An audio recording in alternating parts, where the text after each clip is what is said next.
Obat batuk paling aman untuk anak. Ambil kencur yang ukuran besar, kemudian dicuci dan dibersihkan. Setelah itu, siap-siap untuk kita parut, diambil sarinya. Nah, makanya kita pilih ukuran yang besar karena supaya mudah diparutnya. Selain diparut, bisa juga di blender ya. Kalau di blender cukup pakai air hangat sedikit saja supaya sarinya itu yang dihasilkan sangat kental. Setelah selesai diparut, kita akan kasih air hangat sedikit saja. Kemudian kita saring supaya tidak ada bagian kasarnya yang ikut terminum.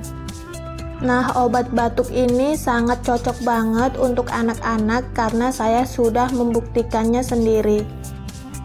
Daripada beli obat-obat yang kimia, kasihan kan anak kita masih kecil udah minum obat-obat kimia. Untuk anak di bawah 1 tahun juga ini aman banget ya. Anak-anak saya kalau batuk pakai ini aja, jangan lupa dikasih garam sedikit. Barangkali video ini bermanfaat untuk anak-anak bunda yang sedang batuk di rumah.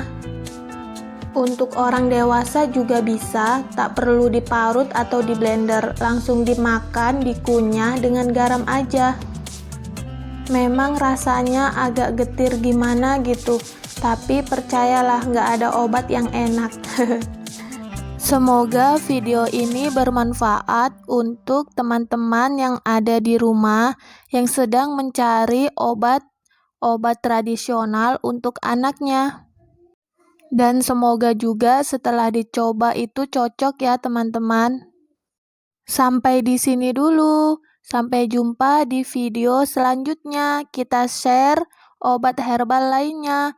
Jangan lupa subscribe ya. Terima kasih.